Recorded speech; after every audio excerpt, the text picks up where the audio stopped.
গরম যখন শুক্তো তখন। এই গরমে 4-5 রকমের শুক্তো তো আমি ট্রাই করেইছি। এই থানকুনি পাতার শুক্তোটা কিন্তু আপনারা অবশ্যই একবার ট্রাই করে দেখবেন। আশা করি এই গরমে ভীষণ ভালো লাগবে। এর জন্য এখানে বাড়িতে যা যা সবজি থাকে সবই নিয়েছি, আর নিয়ে নিয়েছি থানকুনি পাতা, যার গুণ বলে শেষ করা যাবে না। দিয়ে দিয়েছি সর্ষের তেল কড়াইতে। তারপর এখানে অল্প কটা বড়ি ছিল, সেটা ভেজে তুলে রেখেছি, আর উচ্ছেগুলো বীজ ছাড়িয়ে সেই উচ্ছেগুলোও কিন্তু ভেজে তুলে রাখবো। ওই সর্ষের তেলে দিয়ে দিলাম তেজপাতা আর 5 ফোড়ন। এই রান্নায় কিন্তু মশলার ব্যবহার খুবই কম। এখানে আলু, বরবটি, কাঁচা কলা, বেগুন দিয়ে দিয়েছিলাম আমি, সজনের ডাঁটা আর রাঙা আলু।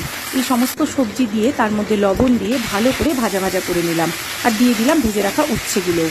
তারপরে সমস্তটা বেশ ভাজা ভাজা হয়ে এলে এর মধ্যে আমি অ্যাড করব দুধ। হ্যাঁ, জল দেওয়ার কোনো দরকার নেই, এই শুক্তোটা কিন্তু দুধ দিয়েই হবে। আমি এখানে গুঁড়ো দুধ গুলে ব্যবহার করেছি, টেস্টটা যাতে ভীষণ সুন্দর হয়। আপনারা গরুর দুধও ব্যবহার করতে পারেন, তাতেও কিন্তু টেস্টে কোনো হেরফের হবে না। তারপর ঢাকা দিয়ে সমস্ত সবজিগুলো সেদ্ধ হয়ে এলে দিয়ে দিলাম ভেজে রাখা বড়িগুলো, আর একদম শেষে আমি দিয়ে দিচ্ছি অল্প একটুখানি চিনি, যেহেতু এটা শুক্তো, আর দিয়ে দিচ্ছি আদা বাটা। এই কাঁচা আদার গন্ধটাই কিন্তু এই শুক্তোটাকে অন্য শুক্তোদের থেকে একটু আলাদা করবে।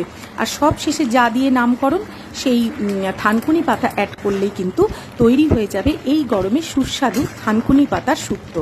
বাড়িতে অবশ্যই ট্রাই করবেন, আর কেমন লাগলো অবশ্যই কমেন্টে জানাবেন। ভালো থাকবেন।